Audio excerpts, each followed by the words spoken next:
reconocimiento internacional en la implementación profesional de biomarcadores. Bienvenido a esta tu casa, doctor. Muchas gracias.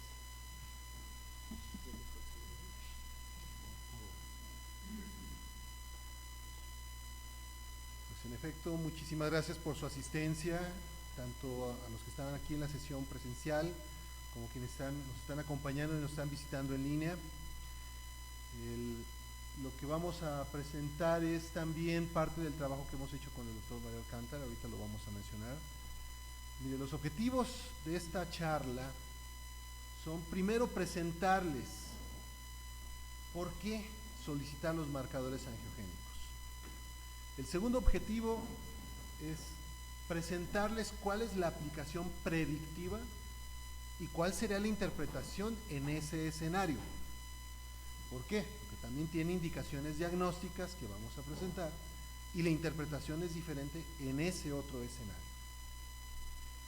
Y la pregunta que todo el mundo hace, bueno, ¿y después qué vamos a hacer? En caso de un resultado positivo diagnóstico o predictivo de alto riesgo, ¿qué se puede hacer? ¿Qué opciones de manejo hay actualmente? Y no le voy a dar muchas vueltas, solo es para recapitular que la preeclampsia en el mundo afecta a 2 a 8% de todos los embarazos. En México no tenemos una estadística debidamente documentada. Lo mejor que logré encontrar es alrededor del 4 al 6%. Yo les voy a presentar la estadística personal. Pero yéndonos al punto álgido de hasta un 8%, quiere decir que hasta una de cada 17 mujeres embarazadas se van a complicar de preeclampsia en algún momento del embarazo. Como en un tercio de los casos, aquí tenemos, en un tercio de los casos se presenta de manera prematura y probo, y como la única cura es, mire, la clasificación clínica y manejo clínico actual de la preeclampsia como tal, pues es para limitar el daño. ¿Por qué? Porque ya tiene disfunción endotelial. El darle antihipertensivo es simplemente para evitarle un accidente vascular cerebral, pero ese no cura preeclampsia, ¿de acuerdo?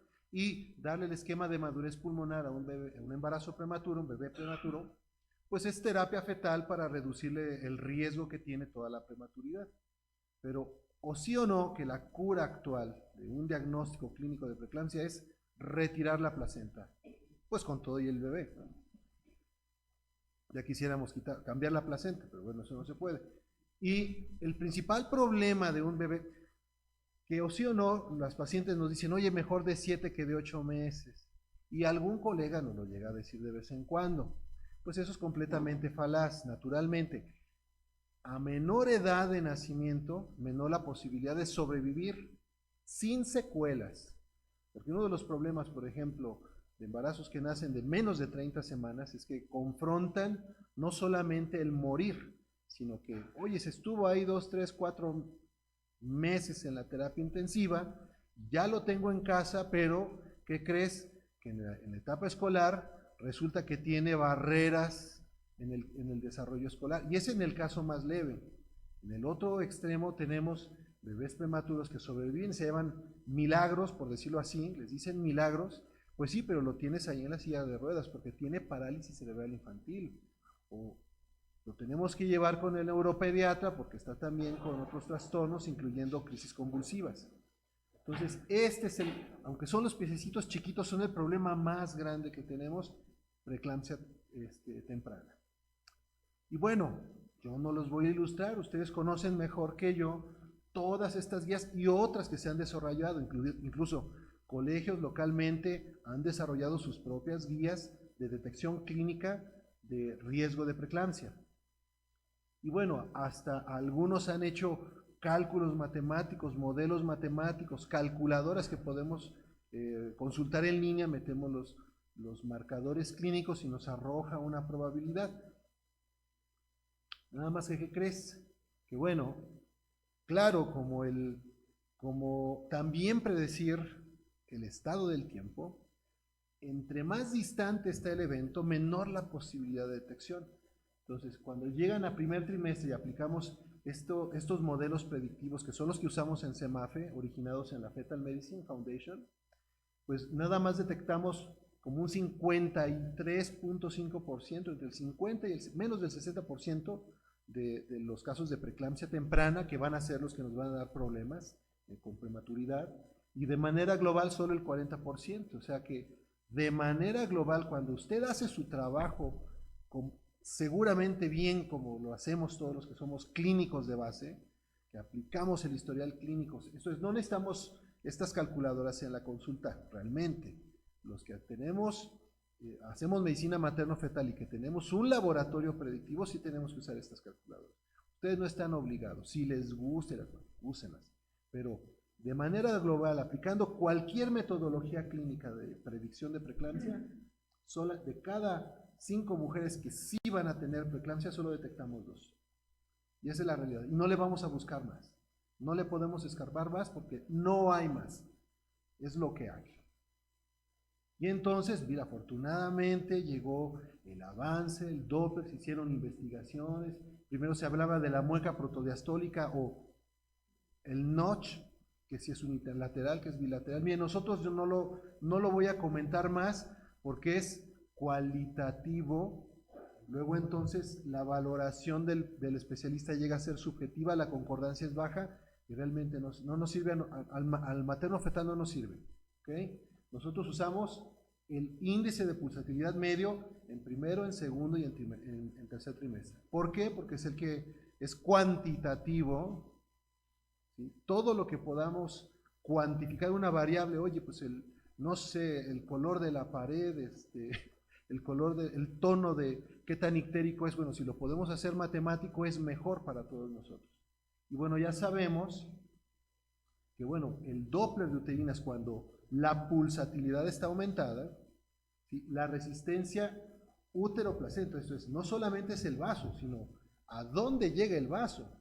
El vaso llega al espacio materno donde está la interfaz placenta-útero. Entonces, cuando vemos pulsatilidad elevada, lo que estamos encontrando es que tal vez no es el vaso mismo, sino el lugar donde llega, donde está la placenta, donde está la resistencia aumentada.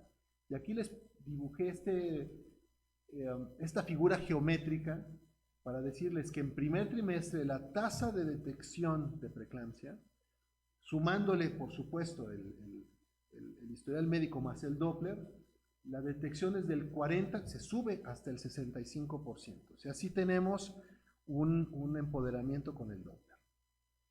En segundo trimestre hasta el 78%, a menos que aumentes tu tasa de falsos positivos, ¿no? Pero esto es a una tasa de 5% de falsos positivos.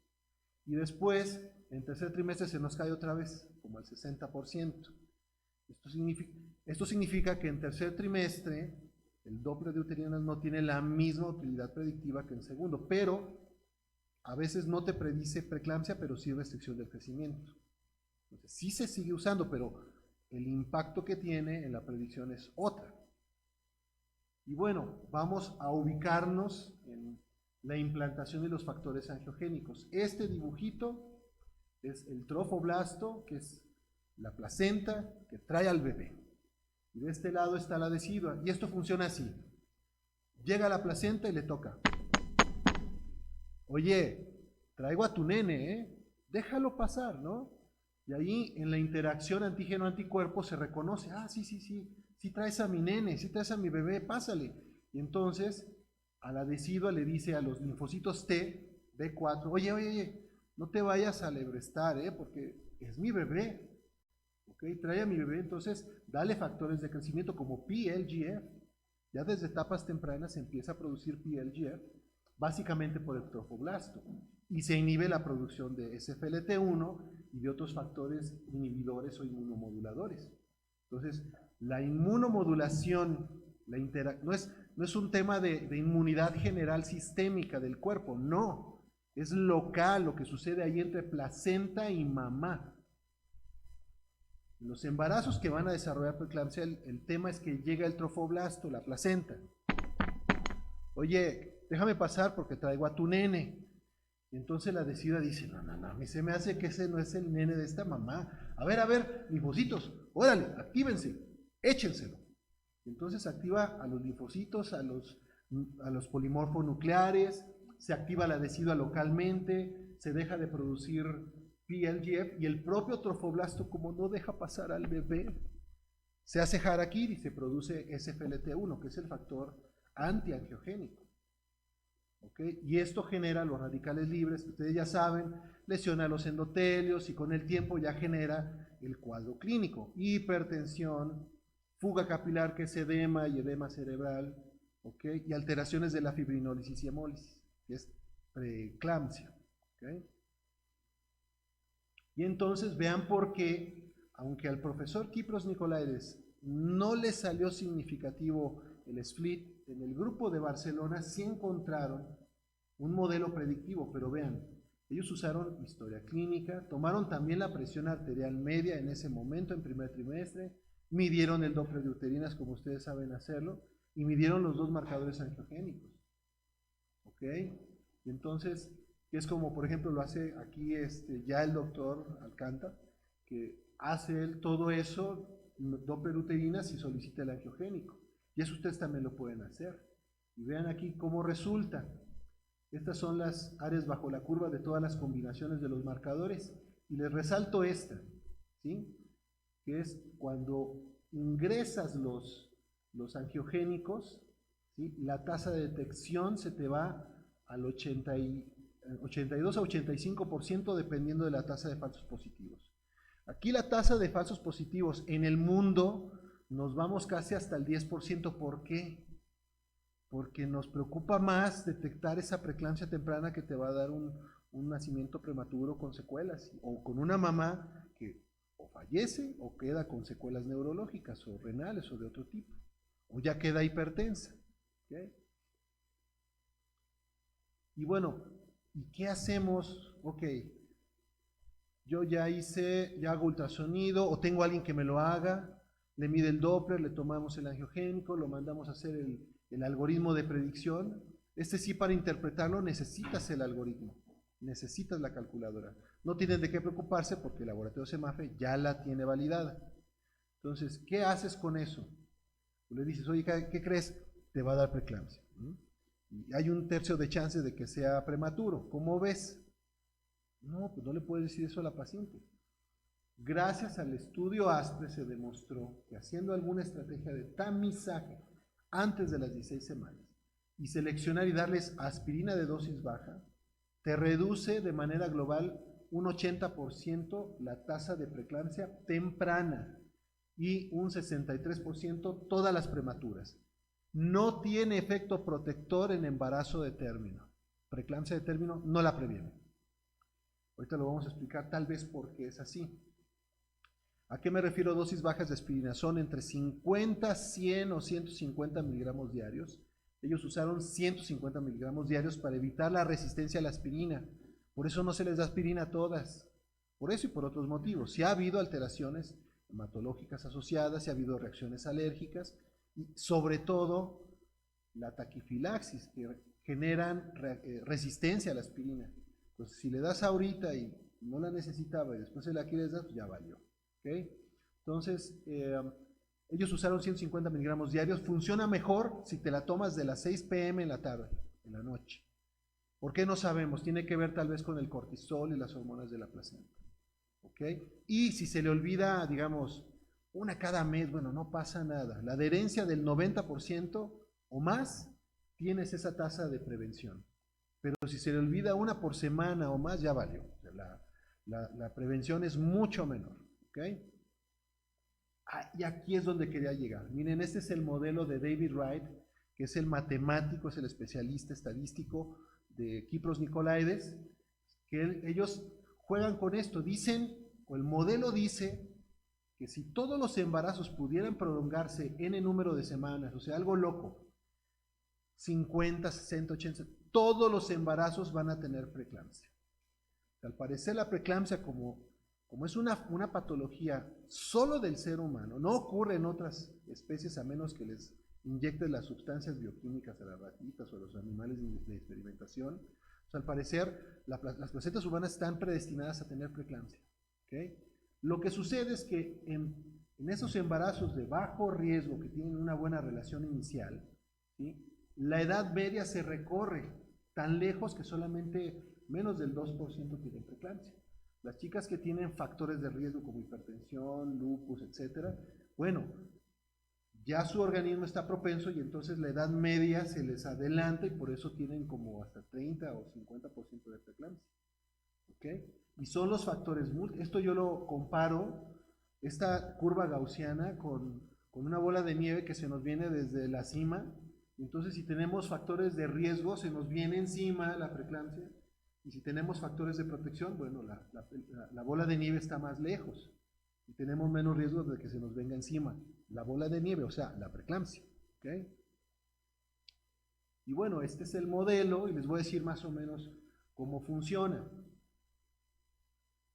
Al modelo clínico se le suman todos esos factores y al modelo de predicción se le agrega la presión arterial media, el Doppler de uterinas y la bioquímica, que en este caso son los angiogénicos.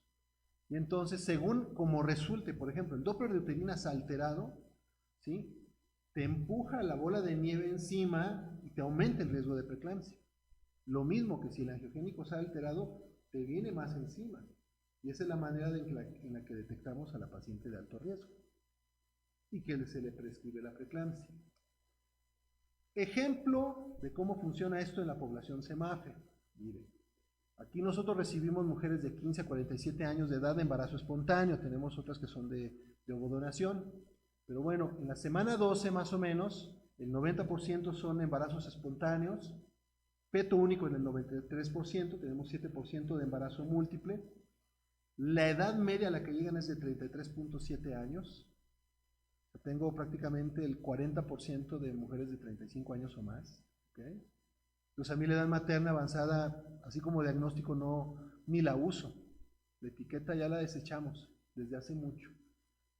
La población que yo recibo van por 1 o 2 bebés. Por eso el 60% son nulíparas. El 84% se dice que son hispanas o caucásicas. Y aproximadamente un 14% se dicen mixtas y las otras entre otras etnias. La estatura media es de 1,60 y el peso medio es de 63-64 kilos. Tenemos una proporción con sobrepeso.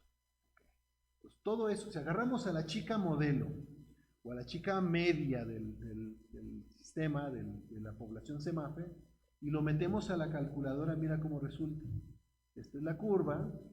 Este es el acumulado y esta es la que nos importa porque va de las 22 a las 42 semanas.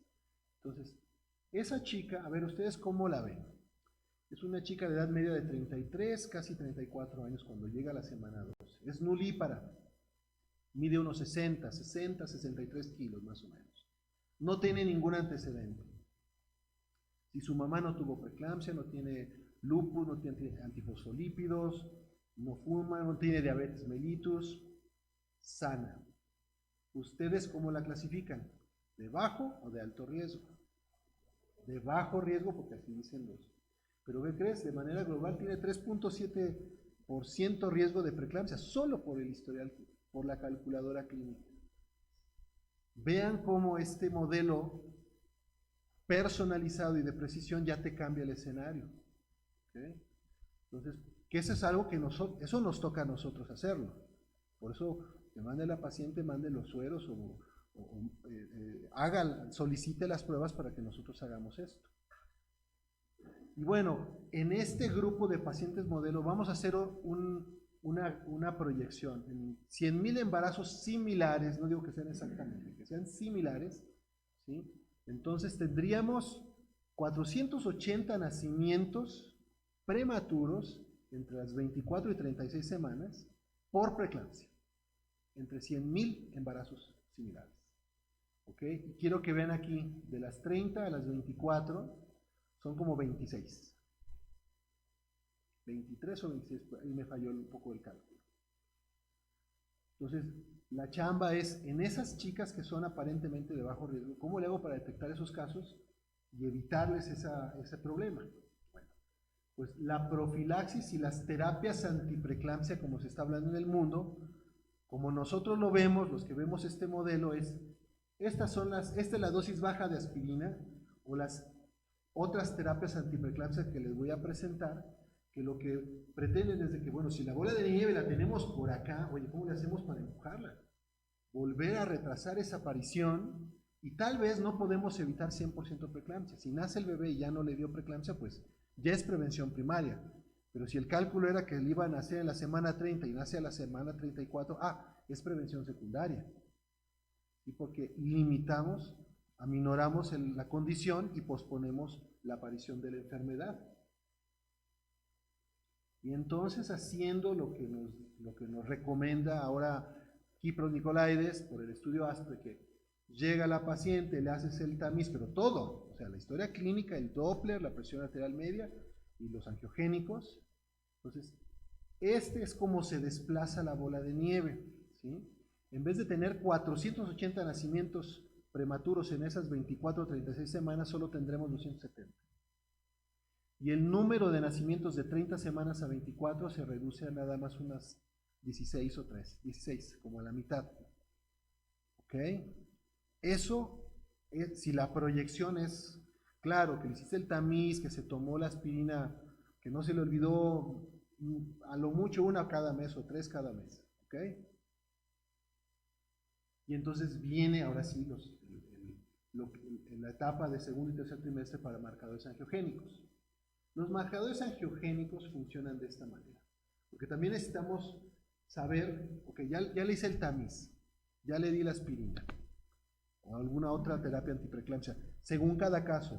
Hay pacientes que requieren heparina y otras cosas, ¿ok? ¿Cómo me aseguro que está en el grupo protegido? Pues esta es la respuesta. El PLGF o el factor de crecimiento placentario, pues sí lo produce la placenta.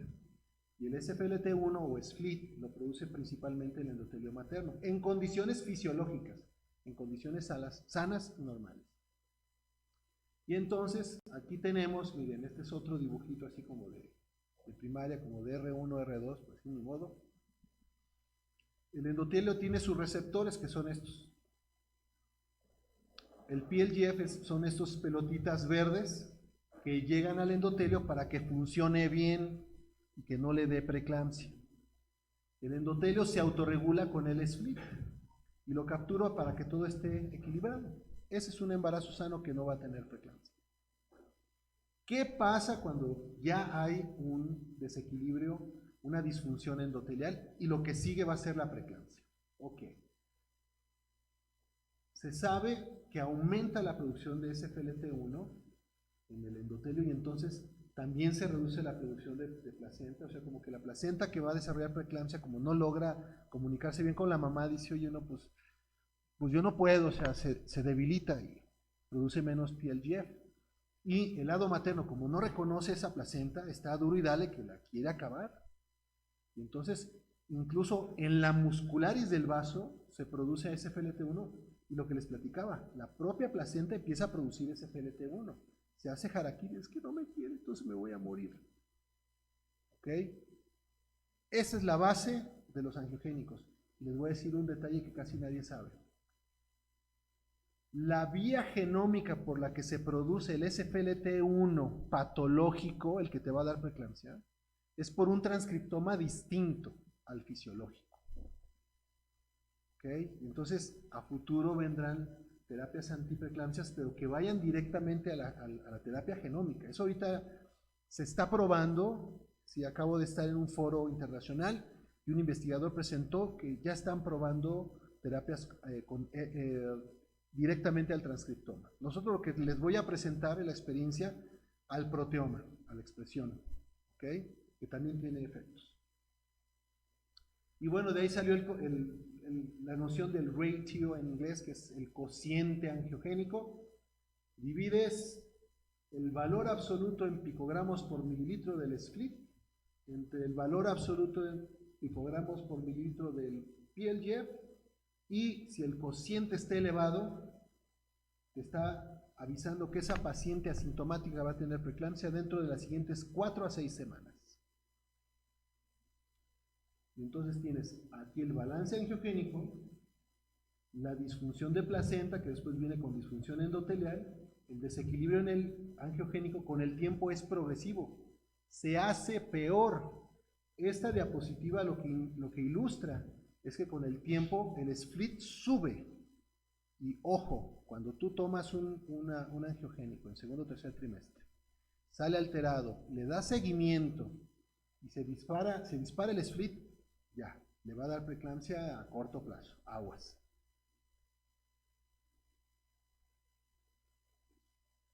Y entonces, si la paciente está asintomática, decimos que tiene una disfunción endotelial subclínica, o como algunos decimos, tiene una preeclampsia, pero preclínica, o sea, una preeclampsia. ¿Okay? Bueno, lo quise decir así justo para que quedara ahí el concepto, y es por eso que en segundo o tercer trimestre, paciente asintomática con cociente alterado, es predictivo, le va a dar preeclampsia. ¿Okay? Y en el otro escenario, bueno, ya se hizo, esto lo hizo elegantemente en el IMSS el doctor Leaños Miranda, ya le dio validez al cociente desde 2012. El punto de corte que han usado es el 85 para el cociente angiogénico. Pero miren, yo lo que les digo es esto. Se implantó anormal, se agredió al endotelio, tiene disfunción endotelial y le va a dar preeclampsia, le va a dar eclampsia, también restricción del crecimiento. Y entonces, si la detectamos de manera preclínica, llamamos que es un diagnóstico preclínico, como la diabetes. La diabetes no es, en sí mismo no es una patología, que sí es cierto que la hiperglicemia y por la vía del inositol se van dañando los vasos, pero en ese momento no hay una patología. Se va a presentar, va a quedar ciego, va a quedar con pie diabético, va a quedar con falla renal. Entonces es lo mismo, para mí, realmente el hablar ya cuando está clasificado como preeclampsia, para mí ya es demasiado tarde. Ya se complicó, ya la única cura es limitar el daño y sacar la placenta. Entonces, la propuesta que les hago es que cambiemos un poquito, o sea, el centro no es el diagnóstico de preeclampsia, sino la detección preclínica. ¿Por qué? Porque sí hay opciones de manejo. ¿Okay? Y también, bueno, ok, ya me llegó la paciente, tiene hipertensión, o está fluctuando, el bebé no está creciendo, tiene proteinuria y no sé. También el cociente angiogénico te sirve para hacer el diagnóstico diferencial. O bien, como que no sabes si va a clasificar preeclampsia o la quieres hospitalizar para clasificar. No lo hospitalizas, si está estable, toma el cociente, y si es positivo, pues es preeclampsia. Okay, ya nada más tendrías que clasificar el grado de severidad que vas a hacer. Y este es el que indica esta diapositiva, como también el cociente angiogénico te ayuda a distinguir entre la que sí tiene preeclampsia GELP y las que tienen otra cosa, como hipertensión crónica descontrolada, hipertensión gestacional, pero que no se asocia a disfunción endotelial. O sea, sí es específico de la disfunción endotelial. ¿Okay?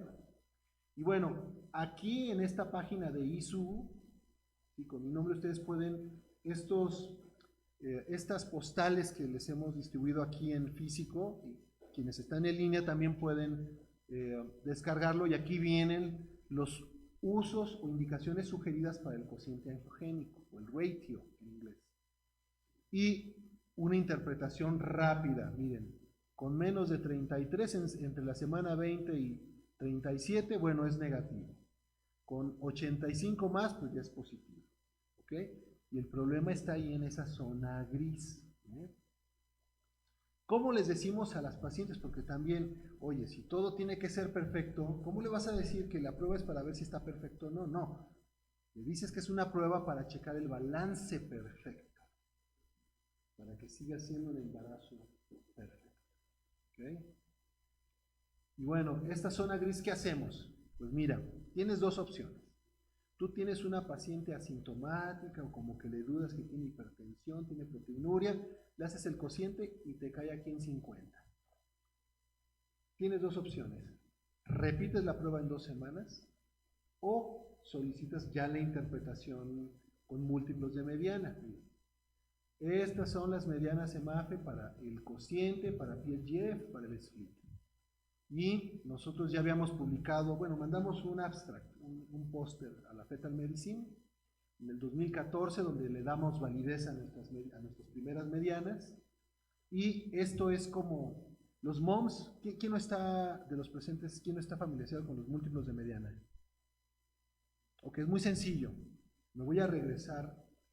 Imagine que estas curvas, que son absolutas, las estiro como un hilo, para que quede nada más aquí. La mediana es 1, y es una forma de estandarizar todas las mediciones. Cuando yo digo que tiene 1.0 mom, de lo que sea, está en el valor medio.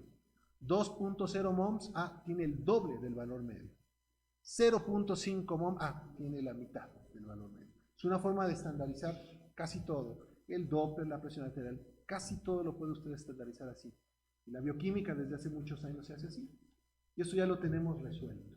¿Okay? Entonces, las medianas por semanas y los múltiplos de mediana me permiten a esa zona gris asignarle dónde está realmente. Ya no necesito repetir la prueba.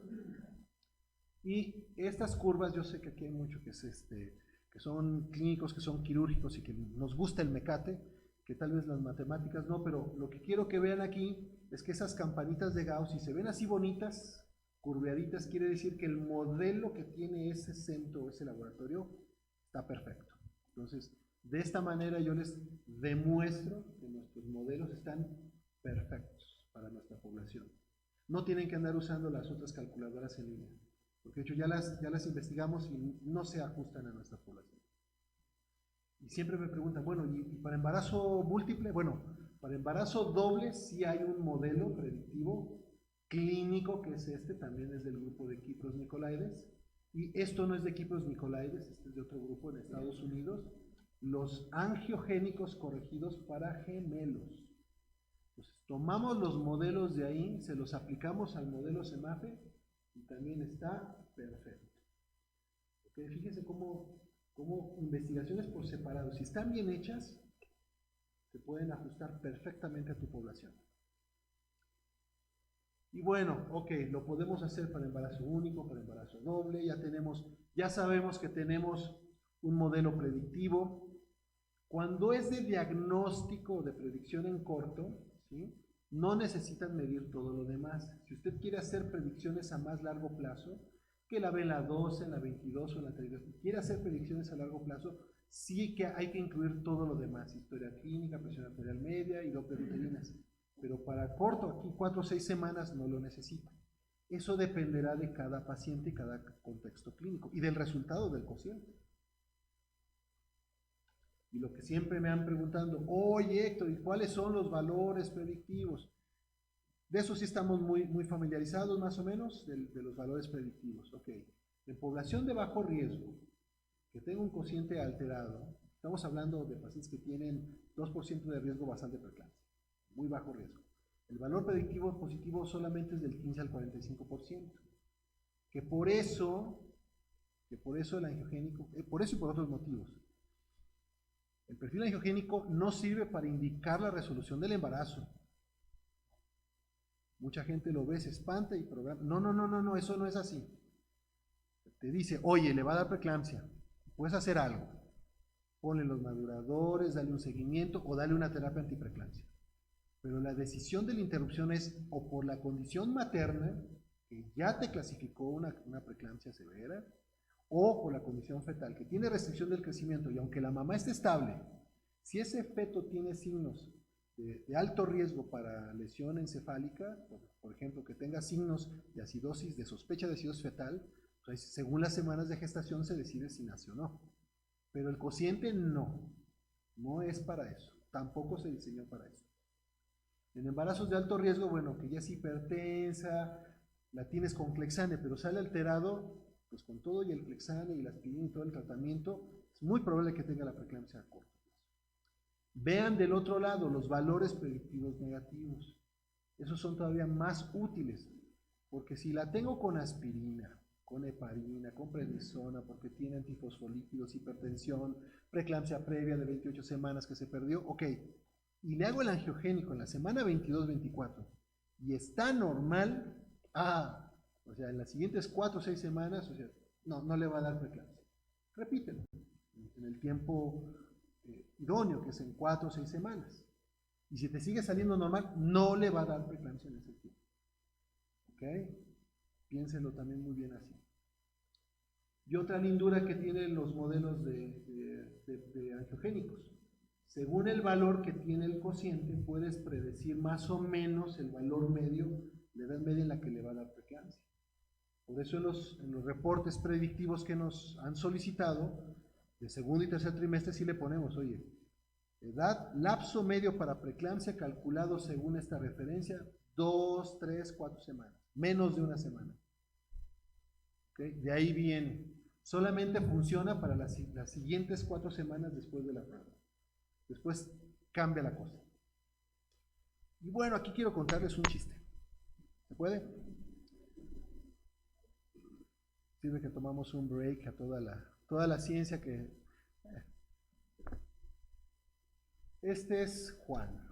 Y María ahí no se ve porque está con los niños, está lave y lave, preparando la olla de los frijoles, las tortillas.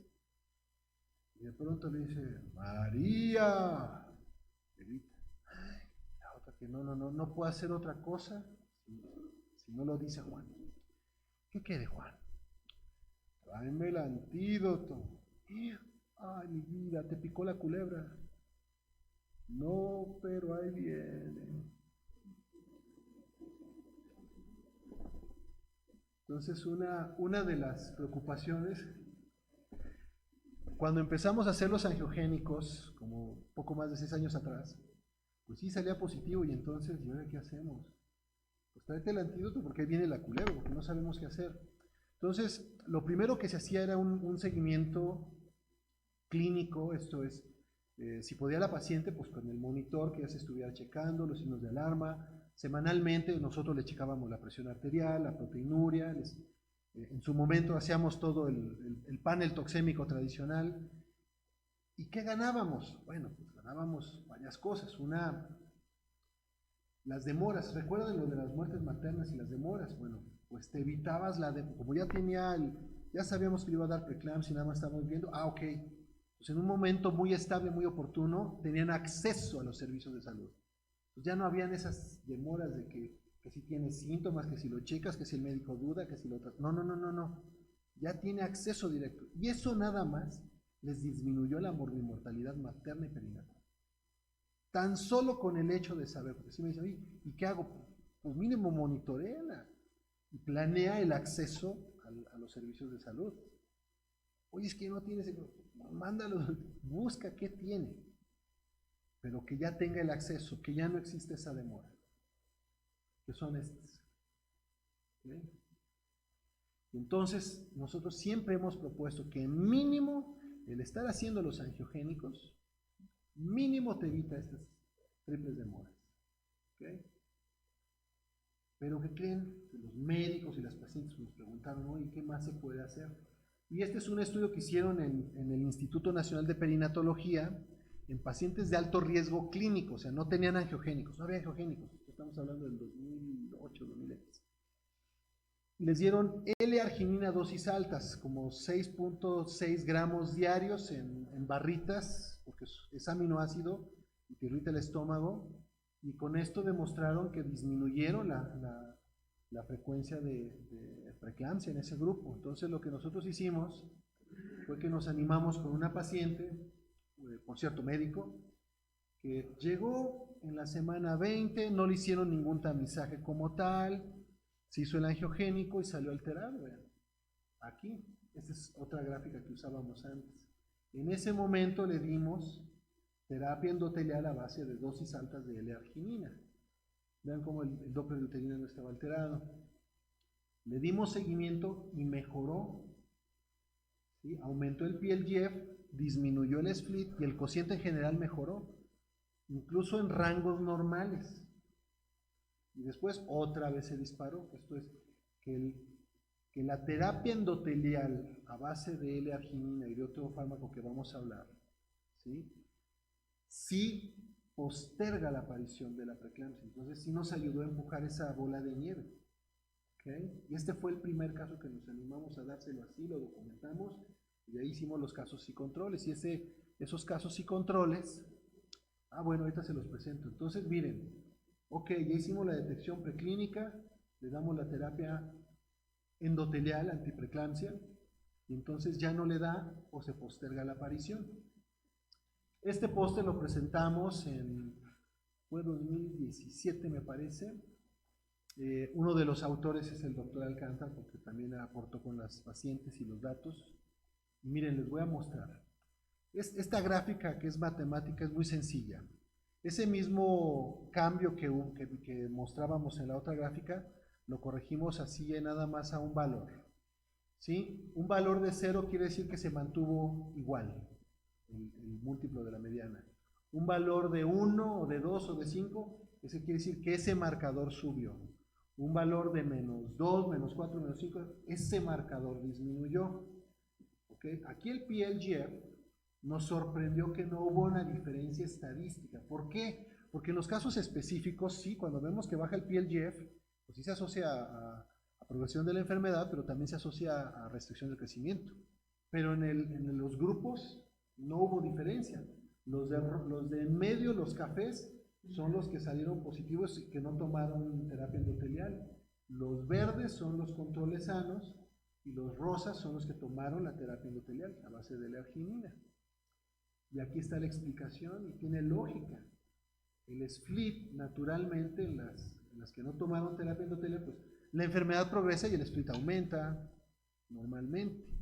Las chicas que son normales, bueno, pues se mantuvieron X0, sin cambio. Pero vean cómo las de terapia endotelial, solamente aproximadamente un cuarto de ellas no respondieron bien a la terapia. ¿Okay? Y de manera global, pues sí se postergó la preeclampsia en un lapso medio de 2 semanas. En estas no. En estas de abajo mejor, porque están en menos punto algo. ¿Okay? Y entonces esto lo explica, mira, el cociente salió igual. Entonces, ¿qué quiere decir? Que en los casos individuales el que te sirve para interpretar si ese PLGF bajo tiene relevancia o no, es el otro.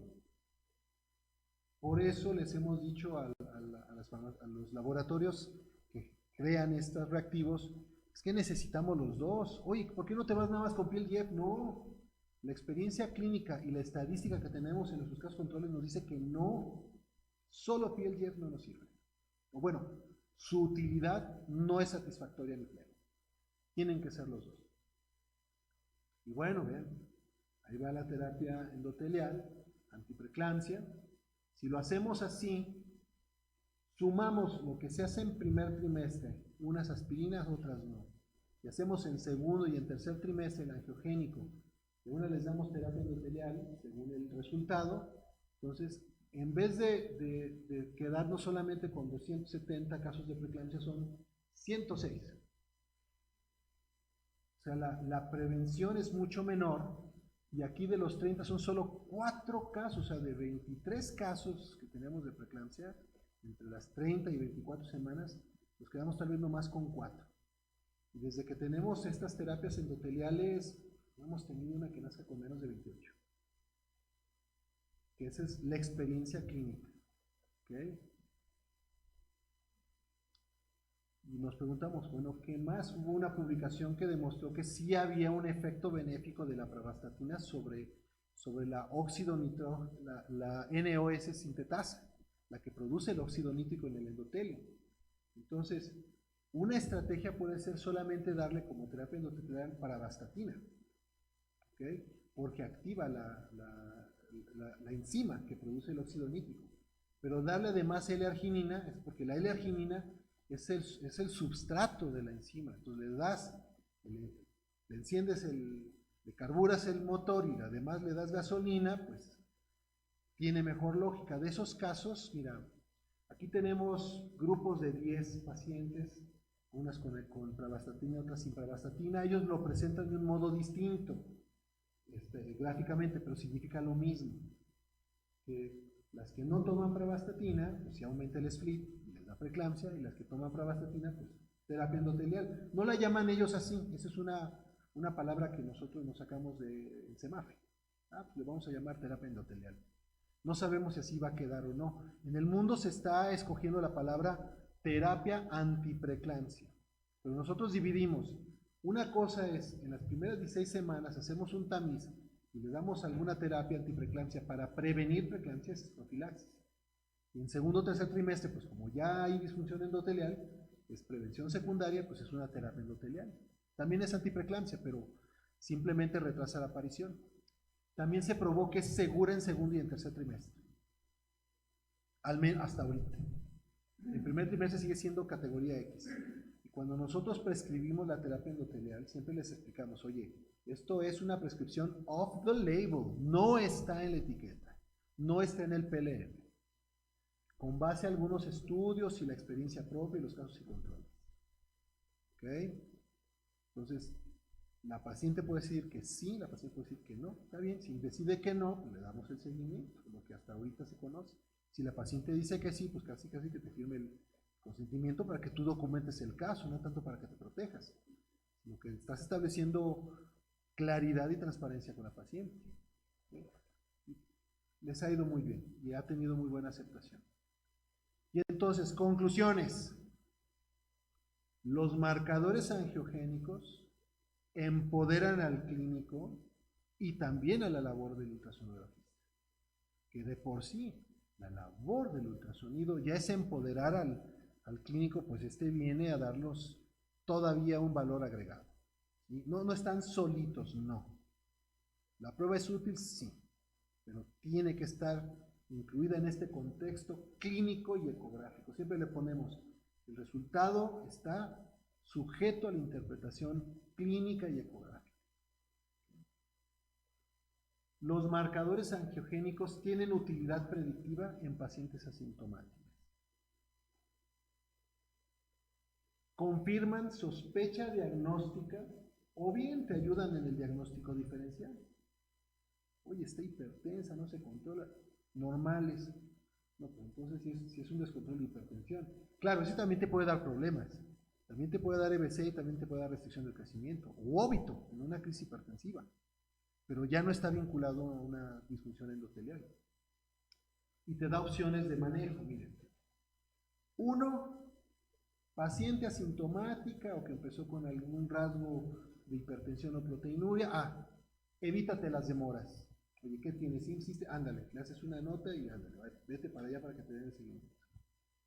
Ok, te vas a atender con nosotros en el hospital, en la clínica. Bueno, te vamos a estar haciendo el seguimiento. Proteinuria, hipertensión. A ver, vamos a hacerte ahorita los perfil toxémico. Salió normal, te seguimos. Signos de alarma. En los casos que son muy precoces, de menos de 16 semanas, si haces una prueba predictiva, bueno, pues le das la profilaxis y le das el seguimiento con el angiogénico. No le des la aspirina y ahí luego nos vemos. No, hay que hacer el seguimiento con el angiogénico. Estar seguro que está respondiendo. ¿Okay? Recuerden que hay entre un 40 y un 20% de pacientes que no responden a la aspirina. O bien, platíquenlo con el médico tratante, con el ginecólogo, con la paciente, con la familia. Pueden ser candidatos a terapia endotelial, nada más que estos sí hay que documentarlos. ¿Okay? Mientras no tengamos más información. Hay varios documentos que tenemos ahí. Estamos preparando el nuevo tríptico para pacientes, el nuevo documento para pacientes. Este documento que también ya lo dejé aquí con el doctor Alcántar son pues datos estadísticos del modelo predictivo y la postal que es más para que lo tengas a la mano. ¿Okay? Y recuerden, el mensaje a la paciente debe ser de seguridad. Oye, ¿para qué me viste algo? No, es rutina. Es para ver el balance perfecto de tu vida. Muchas gracias.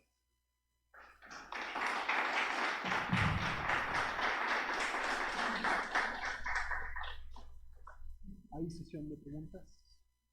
Sí. ¿Alguna pregunta? Mira, Buenas noches, doctor. Muchas felicidades por su tema muy interesante, sobre todo lo voy a organizar. Bueno, hay muchas preguntas que quisiera hacerle, pero bueno, van dos específicamente. En relación a la aspirina, su experiencia, ¿cuál es la dosis que mejor da resultados? Porque se habló de la miligramos, de 100, últimamente. ¿Cuál sería? Y la segunda pregunta sería los costos.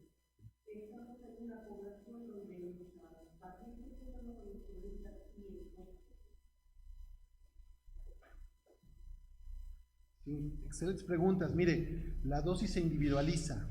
Por ejemplo, si tenemos pacientes que han tenido alguna reacción a la aspirina o que tú tienes el temor por diátesis hemorrágica, pues usa la dosis más chiquita, los 50.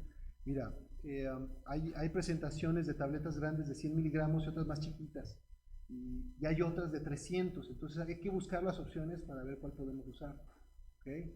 Pues en pacientes en los que tengan ustedes el temor de alguna reacción, pues dele la dosis más pequeña, 50 miligramos diarios. La dosis estándar actual en todo el mundo son 150 miligramos. Oye, doctor, es que no encuentro y no puedo. Tómate los 100 y ya. Punto, lo que puedan tomar.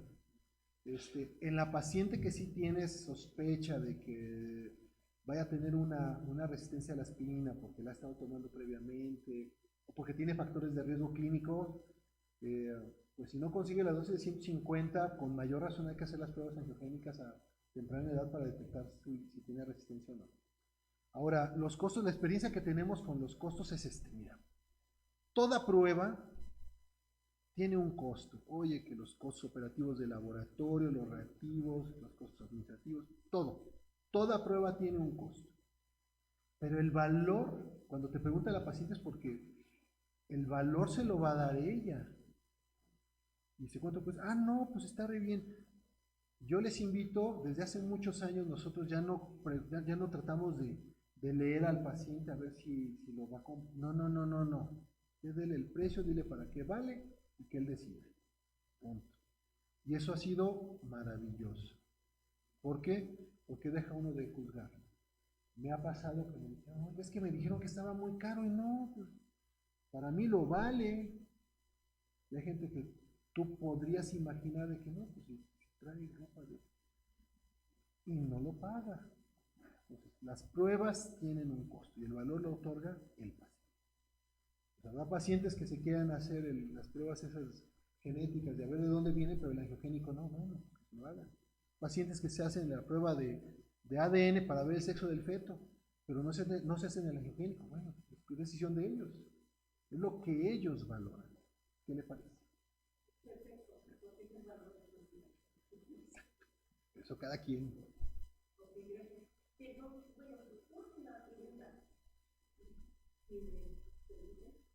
Aquí el colegio es el que manda.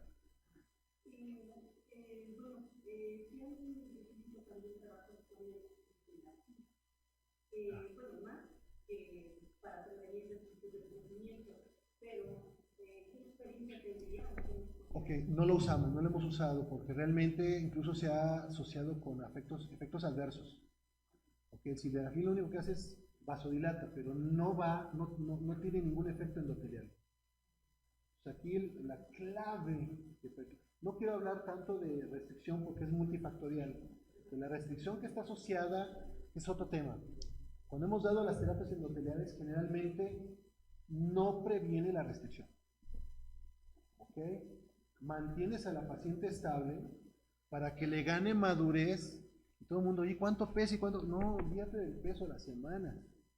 Sí, cuando nace es importante, es un factor importante el peso. Pero en esa etapa prenatal que le está dando terapia endotelial, lo principal no es el peso del bebé, sino que la mamá se mantenga estable y que el bebé no corra un riesgo de miocardiopatía hipóxico-isquémica o encefalopatía hipóxico-isquémica. ¿Ok? Entonces, sildenafil no se debe prescribir, no tiene sustento teórico. Y hay reportes de que es dañino en el embarazo. Qué bueno que lo preguntó.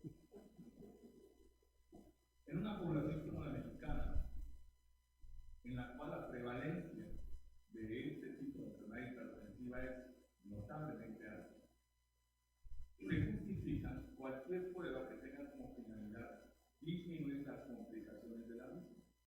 Todos conocemos la historia natural de esta enfermedad y la vivimos todos los días en los hospitales. La historia natural, cuando la paciente llega con hipertensión severa, con problemas convulsivos, con problemas hematológicos o casi. Es una realidad. De tal manera que la detección temprana e identificar qué pacientes van a tener posibilidad de desarrollar los diferentes tipos de esta enfermedad, pues realmente parece ser en este momento un avance científico notable. Los costos económicos finalmente son mínimos comparados con los gastos que nos dan las pacientes ya sintomáticas y con etapas tardías de la enfermedad. Y el costo mayor es la vida. Y la vida en etapas productivas, con familias desintegradas, con hijos y con padres que quedan, pues, digamos, en una situación realmente terrible. Entonces, el uso, en principio, de los marcadores epidemiológicos, posteriormente el uso del Doppler, que nosotros tenemos ya tanta experiencia, por lo menos en esta ciudad de la República, donde hemos trabajado durante muchos años con el Doppler de arterias uterinas y los grandes beneficios que tiene. En la general de actualmente, los marcadores angiogénicos nos dan la pauta para disminuir, y tenemos las pruebas, y tenemos los casos, y tenemos el número de pacientes suficiente para decir que el costo-beneficio es notablemente alto, definitivamente. De tal manera que el uso de estas pruebas en conjunto debería ser parte del armamentario habitual del médico que trata a mujeres embarazadas. El conocimiento del mismo y la aplicación debería ser de manera generalizada. ¿En qué sentido? La mayor parte de pacientes que mueren o tienen alta morbilidad, recuerden la insuficiencia renal de la paciente refráctica, que poco se acuerdan también, una vez que ya liberan de la terapia intensiva, no la van ni en el prólogo, pero la alta morbilidad y mortalidad definitivamente se debería de reducir, y no es necesariamente el manejo hospitalario por fortuna, actualmente en los últimos años también ha tenido un gran avance, ya en pacientes en etapa clínica. Pero ¿para qué llegar a esa etapa? Sí, contamos con estos procedimientos. Así que el médico de primer contacto debe de tener este conocimiento, debe utilizar. Los médicos ultrasonografistas deberían sugerir en sus estudios, una vez que hacen detección de arterias uterinas con índice de pulsatilidad normal, la realización de tratamiento preventivo y definitivamente apoyarlo en el uso de marcadores angiogénicos. Por lo cual, realmente el papel que tiene el doctor Oviedo en esta patología en nuestro país realmente es un digno de aplauso, porque nos ha permitido detectar aquellas pacientes cuyas arterias uterinas son normales y los factores epidemiológicos de bajo riesgo. Realmente es notablemente útil este armamentario que se da de esta manera. Doctor, muchas gracias. A usted, gracias.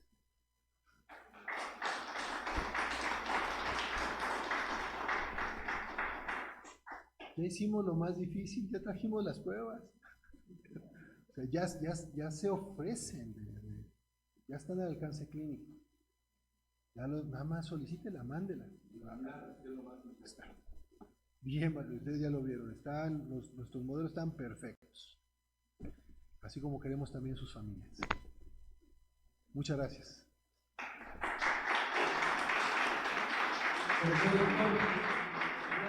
Una plática muy buena para todos nosotros como médicos y prostografistas, porque realmente es el complemento de prevención para nuestros pacientes. Doctor, la Sociedad de Médicos Ultrasonografistas del Estado de Hidalgo le agradece la plática y su valiosa participación como ponente de esta sesión académica con el tema marcadores angiogénicos en la prevención del pecado. Doctor, recibe este reconocimiento y un pequeño obsequio de la sociedad. Muchas gracias.